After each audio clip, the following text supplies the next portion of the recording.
안녕하세요. 건강프라임 김현선입니다. 걸려도 고칠 수가 없는 병을 흔히 희귀병이라고 하는데요.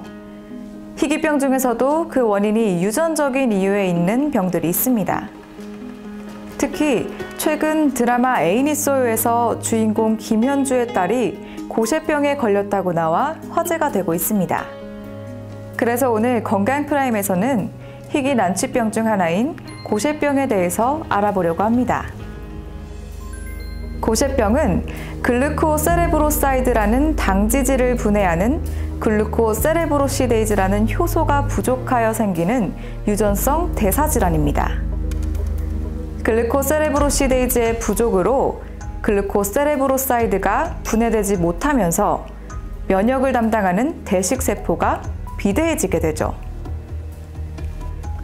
비대해진 대식세포가 바로 고쇠세포이며 간과 비장 등의 고쇠세포가 축적된 결과 고쇠병이 발생하는 것입니다. 그렇다면 고쇠병은 어떤 증상들을 동반할까요? 고쇠병은 이제 유전성 대사 질환으로 이게 유전자에 이상이 있어서 생기는 질환입니다. 그래서 이제 어느 연령이나 다 발현될 수 있는데 저희가 이제 제일 흔하게 보이는 게 일형 타입인데 일형 타입은 보통 아동기나 청소년기에 흔하게 나타날 수 있고요.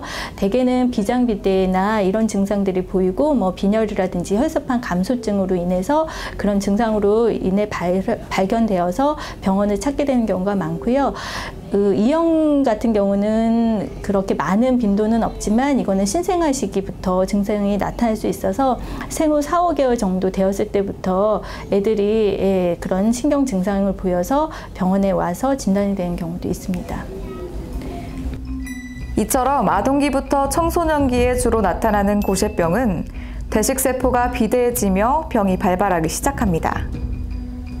그 후 병이 점점 심해지면서 기관지, 눈, 뼈, 혈액, 그리고 신경계까지 병이 전이되어 심각한 합병증을 일으킵니다. 합병증 증상으로는 혈액 이상으로 인한 빈혈, 혈소판 감소로 인한 출혈 현상과 백혈구 감소 등이 나타납니다. 또한 뼈의 이상으로 인한 통증, 뼈의 파괴, 골수 이상에 따른 골절 등이 발생하고 간과 비장의 확대와 같은 증상이 나타납니다. 그리고 기관지에 문제가 생겨 폐기능이 저하되기도 하며 더 심할 경우 일부 환자는 중추신경계의 손상으로 죽음에 이를 수도 있습니다. 고쇠병은 혈액 검사를 통해 백혈구에서 글루코세레브로시데이즈의 활성도가 감소되어 있는 것을 확인하고 골수 검사, 그리고 효소 검사를 통해 고쇠세포를 발견하여 진단할 수 있습니다. 또한 유전자 이상으로 생기는 질환이므로 원인 유전자인 GBA 유전자의 돌연변이 확인을 통해서도 진단이 가능합니다. 예전에는 비장절제술, 골수 이식 등이 자주 쓰였지만 최근에는 효소 대체법이 주로 사용됩니다. 고쇠병은 일단 효소의 부족으로 생기는 거라서 그 효소를 대체해 주는 게 치료 방법으로 사용될 수 있습니다. 저희가 글루코세레브로시데이즈라고 하는 효소가 부족하기 때문에 그것을 대신해서 만들어서 저희가 이제 환자들한테 2주에 한 번 정도씩 혈액 내로 투여를 해서 그런 부족한 효소를 보충해 주면 증상을 완화시키고 경감을 시킬 수 있는 그런 치료를 지금 시행하고 있고요.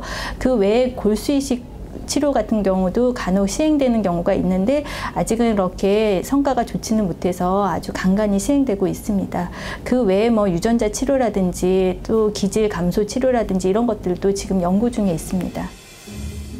고쇠병은 보통 4에서 6만 명당 1명꼴로 발병하고 전 세계적으로 1만 명 정도의 환자가 있는 것으로 추정되고 있습니다.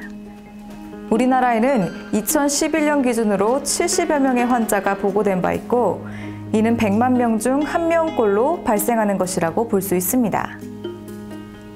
현재는 효소대체법으로 인해 20년 이상 살아가는 환자도 있다고 할 정도로 고쇠병을 치료하는 방법이 계속 발전하고 있습니다. 미국에서는 대사의 재료가 되는 기질 자체를 감소시키는 기질 감소 치료법도 연구되고 있다고 하니 더욱 완벽한 치료법이 만들어져서 고쇠병으로 고통받는 환자들이 줄어들길 바랍니다. 지금까지 건강프라임이었습니다.